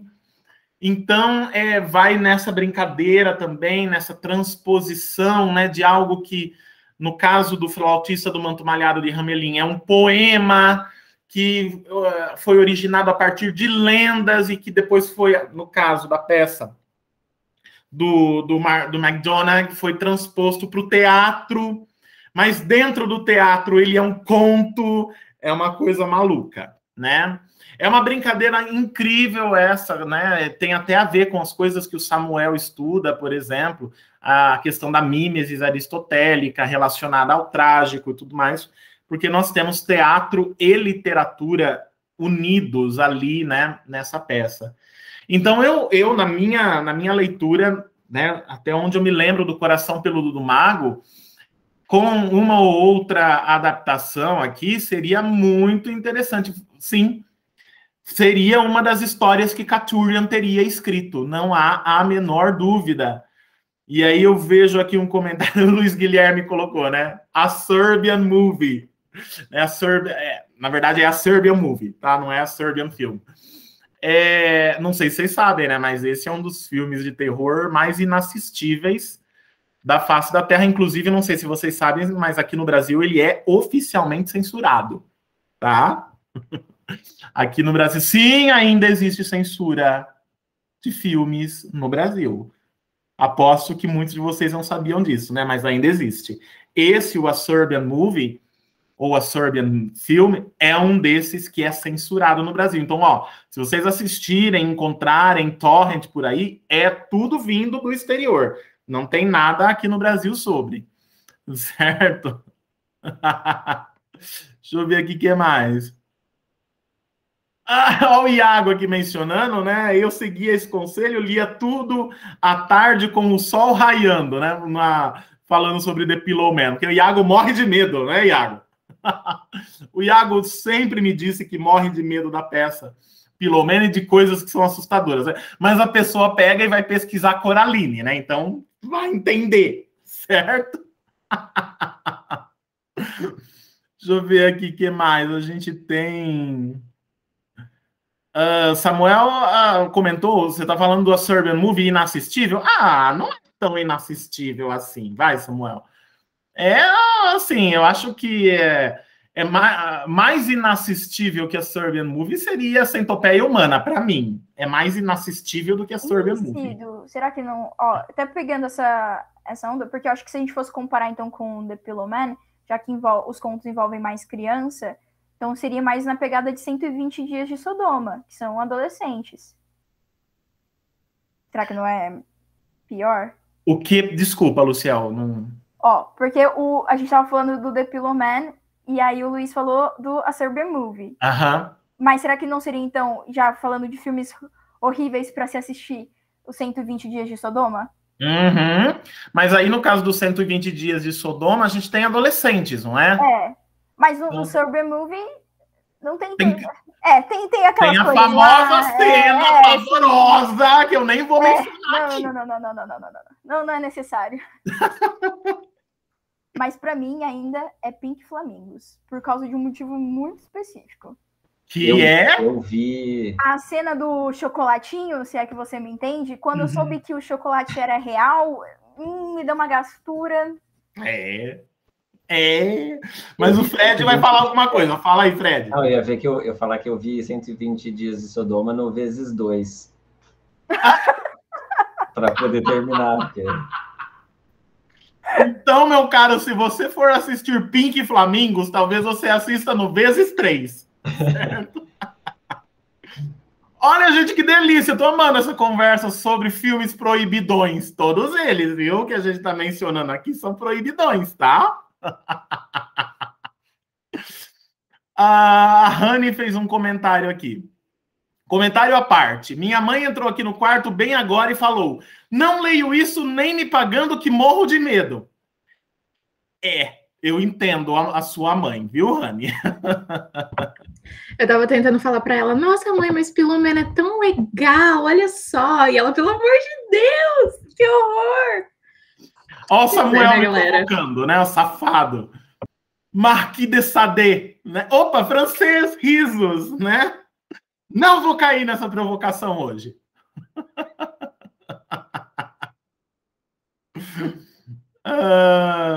Vocês querem um filme para causar trauma? Vou falar. Tusk. Vocês já ouviram falar de Tusk?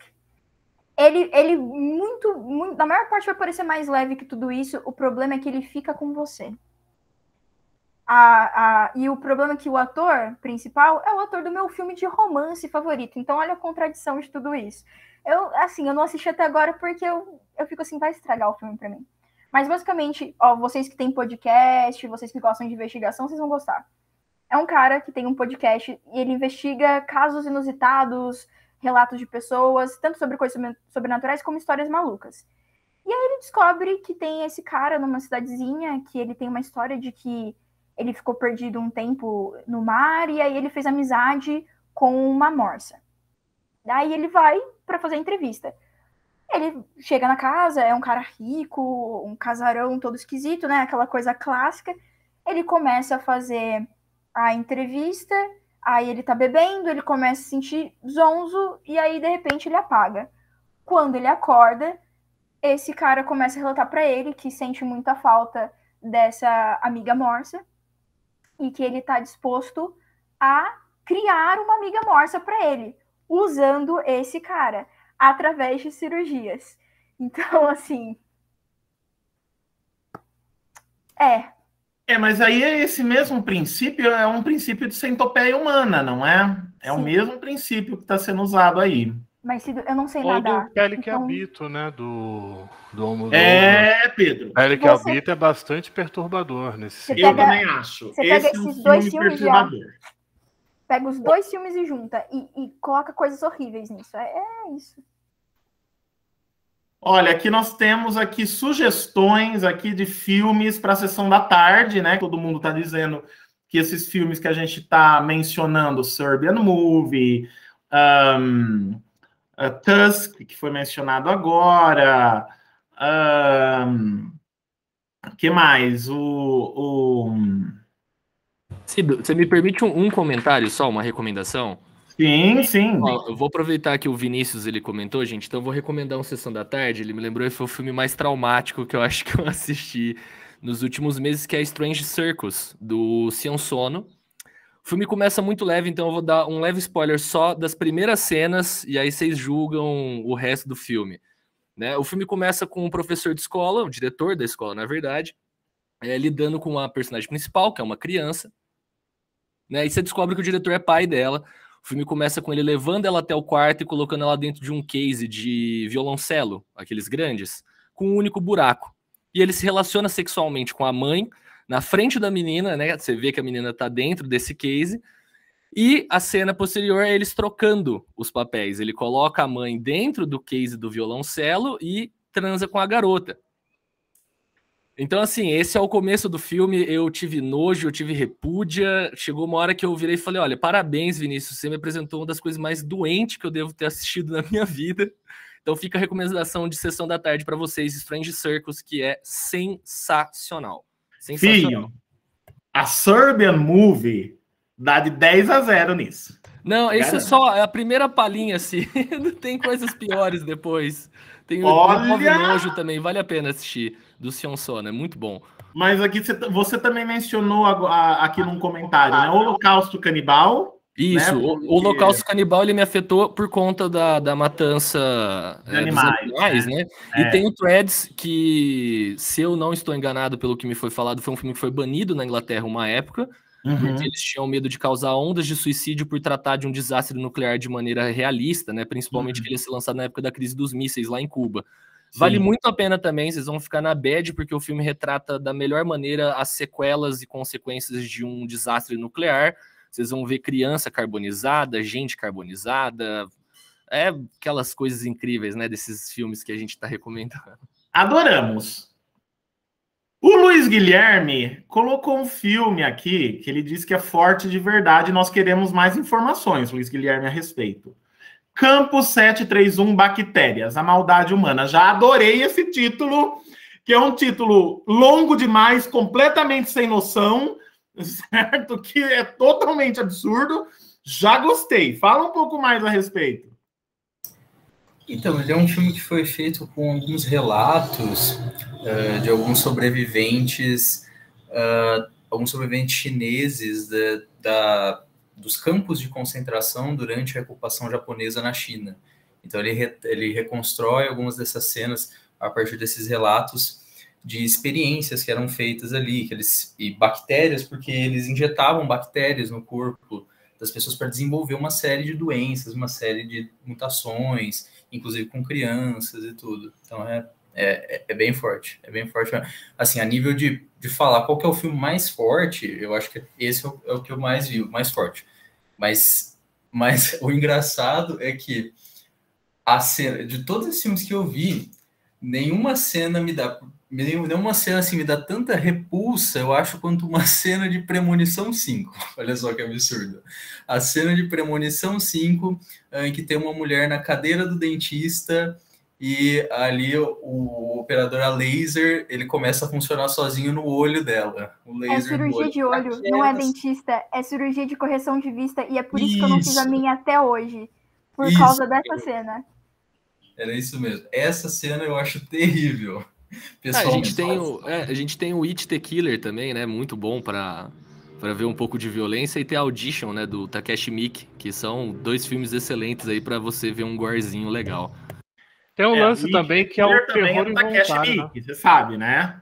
É do mesmo diretor de Audition, né? Sim, Audition, ele me gerou reações reais com gore, cara. É agonizante o final desse filme. Mas olha um comentário aqui, já que vocês falaram de Premonição. Gente, eu dou risada assistindo Premonição, me divirto horrores, literalmente, com Premonição. Vocês acham que eu tenho um probleminha? Não, é pra isso mesmo o filme, é maravilhoso, pra isso mesmo. Inclusive, fugindo um pouco, porque eu não acho esse filme traumático, eu acho esse filme lindo, e é total gore, body horror, que é Hora do Pesadelo 2, que eu assisti com outros olhos essa última vez que eu assisti. Por quê? Porque eles, querendo ou não, tem um subtexto nesse filme todo sobre estar no armário. Então, para pessoas que são da comunidade LGBT, esse filme é lindo, entendeu? É uma grande história de se descobrir e lutar com a sua própria identidade. E tem o quê? O Freddy Krueger sendo sexy, entendeu? Porque ele é sexy, gente. Acreditem, ele consegue. E tem tudo que vocês procuram, se vocês olharem nos detalhezinhos, tem a relação do garoto com o melhor amigo dele, ele meio que fugindo da namorada no momento mais tenso ali para ir buscar consolo nesse amigo. Então, assim, uma obra de arte. Eu adoro muito esse filme. Gente, anotem essa citação, tá? Abre aspas, Freddy Krueger é sexy. Fecha aspas, Allen Luciel 2021. E Cido, se eu for falar Anotem se eu for falar todos os personagens de filme que eu acho sexy, olha, ia dar pano pra manga. Gente, o Denis da Silva Dias fez comentário aqui, ó. Para mim, o que mais me perturbou foi Good Night, Mommy. Que mais? Eu não conheço esse filme, Denis. Se você quiser falar um pouco mais a respeito, fique à vontade, seja por comentário, seja aqui pelo áudio. Deixa eu ver aqui mais alguma coisa nos comentários. Tem um comentário mais anterior, que acho que é do próprio Denis também, que eu achei interessante, mas aí é bem mudando, quer dizer, mudando não, né? Voltando a um assunto inicial, né? Ainda, o Denis estava falando ainda sobre o coração peludo do mago, a gente estava naquela conversa. Essa questão da morte por remorso é bastante parecida com Júlio César de Shakespeare. E aí? O que os trágicos acham?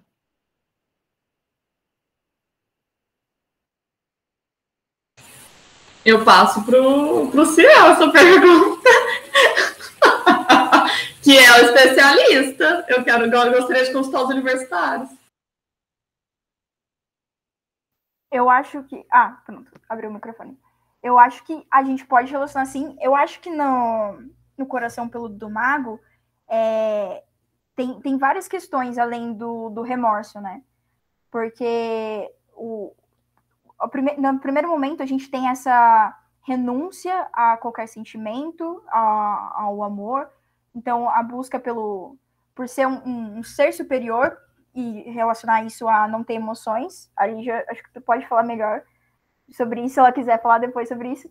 E aí a gente tem essa questão de que ele sempre se sentia, esse bruxo, ele sempre se sentia superior aos amigos, porque ele via eles como seres inferiores, se deixando levar pelas emoções, e ele estava no topo do poder e da riqueza, e aí ele tem esse momento em que ele tem tudo que ele queria até então, só que ele vê que ele não tem algo, não é a questão de algo específico, mas as pessoas têm algo que ele não possui, então a gente tem essa questão da ganância, essa questão de o gramado do vizinho sempre vai ser mais verde, eu posso ter tudo, mas sempre vai ter alguma coisa que eu não tenho, e aí a partir desse momento, a perspectiva e a narrativa muda. E é quando ele vê que esses amigos estão casando, e as pessoas passam, ao invés de ver ele como esse ser poderoso, a ter pena, nossa, por que ele não consegue ter uma esposa, uma família, se ele tem tudo, se ele é tão maravilhoso? E aí ele fica nessa busca por achar a pretendente perfeita, porque se ele é perfeito, ele tem que ter essa pretendente perfeita, afinal de contas. E aí, quando ele acha, ele começa a perceber que não basta ele ser quem ele é, ele ser esse ser poderoso para conquistar a garota. E é quando ele se arrepende, não necessariamente ele se arrepende nesse primeiro momento, mas ele pensa assim, para eu poder conseguir isso, eu tenho que fazer um sacrifício, que é o sacrifício de vou ter que voltar a ter emoções, né? Que é quando ele recoloca o coração de volta.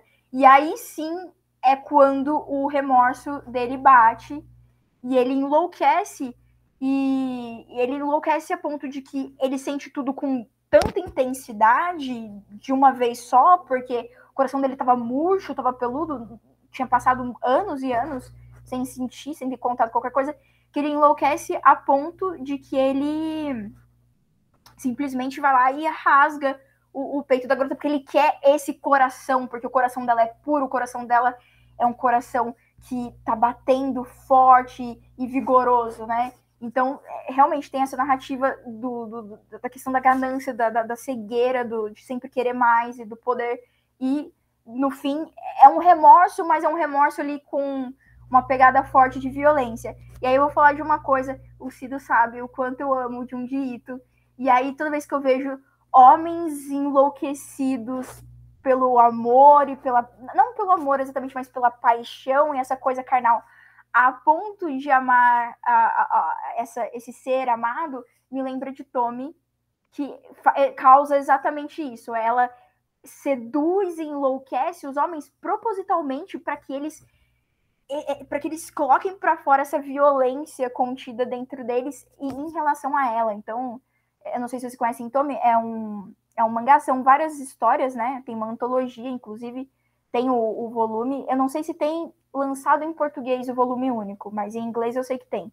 Mas vocês acham tradução sem muita dificuldade. E tem a Tommy, que é essa garota que você não sabe até onde ela é humana, até onde ela é uma entidade, fica muito no ar o que ela pode ser. E ela tem, em todas as histórias, ela tem esse hábito de seduzir e enlouquecer.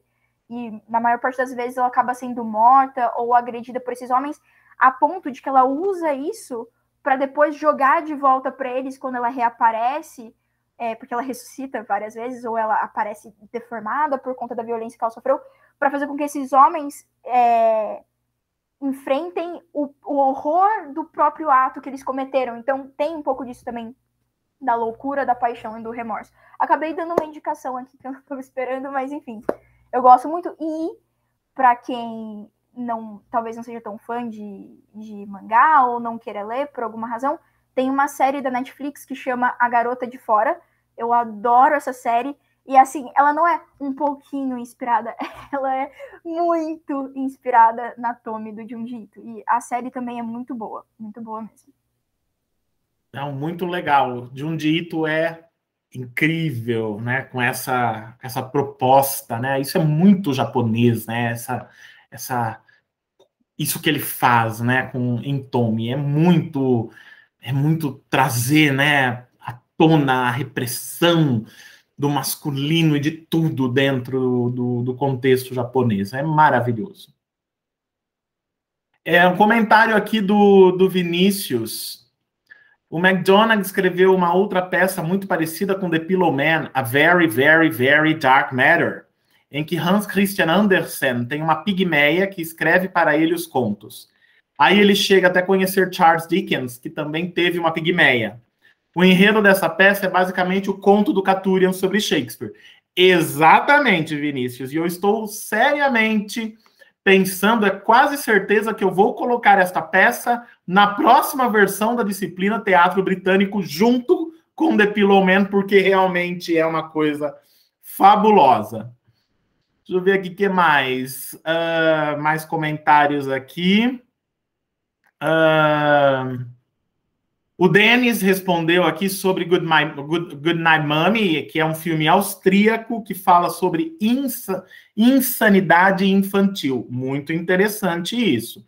E tem a ver com The Pillow Man, de certa forma, e também, até certo ponto, com O Coração Peludo do Mago. O Iago disse aqui, gente, eu tenho uma dúvida depois, quando puder. Pode agora, Iago, manda bala. Oi, licença. Então, eu sempre tive uma dúvida, eu vou direcionar para o Ciel, que ele estava falando, me lembrou, mas vai para todo mundo, porque é meio aberto. Que ele fala que das 3 bruxas, né, que aparecem em Macbeth, e eu sinto que o número 3, ele é muito presente nesse mundo místico, né? Então tem essas 3 bruxas, Hécate, da mitologia grega, ela é descrita com 3 faces. Morrigan, a deusa da guerra celta, ela é descrita com 3 formas. A Santíssima Trindade. Eu sempre quis saber se o número 3 ele realmente tem alguma relação ou é uma coincidência. Eu não sei. Eu vou falar sobre o que me apetece, mas eu sei que em relação mais geral a questão religiosa e tudo mais, o Cido tem conhecimentos muito mais profundos que eu. Depois ele pode até falar dessa questão, né, Cido? Mas o número 3 é um número muito cabalístico e muito atrelado à magia. Exatamente por isso que você falou. Quando você estava falando, se você não falasse, eu ia falar da própria Hecate, que tem as 3 faces, essa tríade. Também a gente pode pegar até, por exemplo, a própria forma do triângulo, que foi usada muitas vezes como símbolo dos elementos da natureza, né? Então, se você pegar, tem os triângulos em posições diferentes, relacionado à terra, ar, água e fogo. Tem a Santíssima Trindade, como você falou mesmo, dentro da cultura cristã, mas que a gente sabe que a cultura cristã não inventou isso, não é mesmo? Ela pegou, obviamente, de de culturas, até mesmo a gente tem a trindade, de certa forma, na cultura egípcia, eu acho, né? Cida, me corrija se eu falar besteira, que eu tô já indo para outras coisas. E é inclusive por causa disso que eu tento tomar certo cuidado, porque como é uma coisa que aparece em diversas obras, em diversas questões, para não ser só algo que tá ali e que poderia estar em qualquer coisa. Por isso que eu tento pegar as minúcias e as sutilezas que juntam Shakespeare com o universo de J.K. Rowling. Mas eu adoro isso do número 3, inclusive uma curiosidade que, assim, eu sempre tenho que contar, porque, né, quando a gente descobre essas coisas é incrível. O aniversário da Sibylla Trelawney, que é quem faz a profecia da saga, é 9/3, eu não vou me lembrar o ano dela, mas o meu aniversário também é 9/3, então são 3 números, o 9 é 3 vezes 3 e ainda tem o número 3 do mês, então é cheio de números 3 jogados por aí. Ah, sim, se a gente for falar aqui das questões simbólicas, mitológicas, religiosas, cabalísticas do número 3, a gente fica aqui até meia-noite, gente, porque os números 3, 7 e 9 são números simbólicos, mitológicos, religiosos, que aparecem em praticamente todas as culturas do mundo, né? Que aparece praticamente em todas as culturas do mundo. Tudo isso que Luciel colocou, e isso está, obviamente, né? Até, claro que isso é aproveitado por Shakespeare, né? Lógico. Eu tenho uma teoria particular sobre Shakespeare, né? É uma teoria que não é acadêmica ou que dificilmente poderia ser comprovada academicamente, que é, na minha leitura, que Shakespeare era um iniciado, né, um iniciado nos assuntos místicos, um iniciado nas artes da bruxaria, justamente por causa de Macbeth, mas não só, né, você tem recorrências do número 3, do número 7, do número 9, e de referências que Shakespeare faz em várias peças, né, e são referências que não dá para você dizer que são referências de alguém que conhece apenas as coisas de ouvir falar, de ler ou de estudar. Algumas referências que ele faz são muito precisas e referências que, considerando-se a época, né, em que Shakespeare está escrevendo, do século XVI para o século XVII, não eram de domínio público e eram de domínio apenas de iniciados, né? Mas isso é uma teoria que eu tenho e ela não é acadêmica e tudo mais, né? Enfim, então, sim, o número 3 aí, ele é fundamental para tudo. Você tem a Trimurti indiana, por exemplo, os 3 deuses principais, né, do hinduísmo, Brahma, Shiva e Vishnu. Você tem a trindade, né, a ideia de trindade que vai ser adotada pelo cristianismo, ela vem do Egito Antigo, né, ela vem do culto a Osíris, Ísis e Horus, né, essa é a trindade. A trindade base que vai ser usada pelo cristianismo, não é? Você tem aí, nossa, nem se fale, além da Santíssima Trindade, enfim, uma recorrência muito grande, os sólidos platônicos que o Luciel mencionou, né, as representações dos 4 elementos por meio de triângulos, isso são chamados de sólidos platônicos, porque foi Platão, o filósofo, quem desenvolveu essa representação, vejam bem, certo? Dos 4 elementos lá no diálogo do Timeu e Crítias, que é onde está também a lenda e o mito de Atlântida, certo? Que também é um mito platônico, vejam bem. Então, é uma presença, a questão do número 3 é uma presença aí fortíssima, seja na cultura, seja na literatura, seja na ficção de uma maneira geral, na própria filosofia, na mística, nas religiões. É um assunto vastíssimo e que nos levaria aí às inter-relações mais inesperadas possíveis por meio da simbologia do número 3, que por sua vez vai nos levar ao número 9, como o Luciel colocou, que é o 3 vezes 3, né? É um número sagrado na cabala judaica, por exemplo, né? Um número cabalístico da árvore da vida, na cabala judaica. A árvore da vida, a gente tem a árvore da vida também na mitologia nórdica, lá em Yggdrasil. São 9 mundos também, e aí a gente já começa a surtar aí relações da cultura e religião judaica com a cultura e religião nórdica. A gente já começa a fazer loucuras aí. E aí tem o número 7, que é o número sagrado da bruxaria propriamente dita, seja enquanto religião, seja enquanto questões culturais e tradicionais, seja enquanto prática mesmo, né, de manipulação dos elementos, que o número 7, inclusive, é a base principal que a Rowling utiliza na série Harry Potter, né? A série Harry Potter é inteira, né, trabalhada de acordo com a simbologia do número 7, e não por acaso, né, nós estamos aqui no contexto do Halloween Harry. 7 é o 7º Halloween Harry, né, que nós fazemos, o 7º evento, que também está aí sob a regência do número 7, que é um dos números cabalísticos aí mais importantes que a gente vai ter. Bom, pessoal, acho que é isso, né?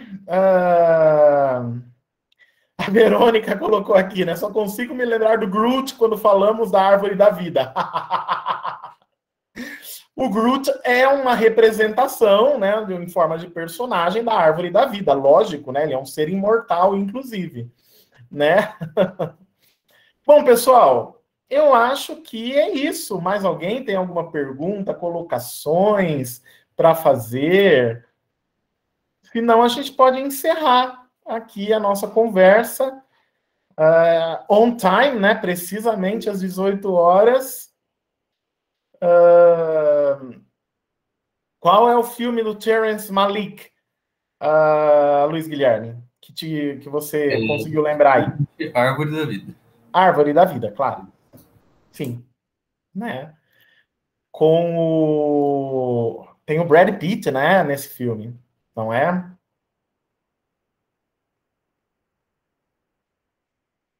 O Vinícius colocou aqui de novo o comentário dele, mas eu já li esse comentário, viu, Vinícius? Já li, já comentei sobre ele também, tá? Depois se você perdeu, depois, a hora que for postado no canal do Halloween Harry, aí você volta lá nesse final, nessa última meia hora, aqui, que você vai ver o meu comentário sobre a Very, Very, Very Dark Matter, tá bom? Bom, pessoal, é isso, então. Muito obrigado aos 6 comunicadores de hoje. Muito obrigado a quem está aqui nos assistindo, quem participou, quem interagiu, mandou comentários, mandou perguntas. Muito obrigado pela conversa que nós tivemos aqui, que foi deliciosa. E daqui a pouco, né, lá às 6h30, tem a segunda parte do mini curso Narrativas do Fim, 7 cenas apocalípticas nas mitologias e na ficção, lá no canal do Halloween Harry e no canal da TV F-Celar ao mesmo tempo. Nós esperamos, então, vocês lá aqui para a nossa última atividade do Halloween Harry de hoje. Obrigado, um grande abraço para todo mundo e até mais. Tchau, tchau.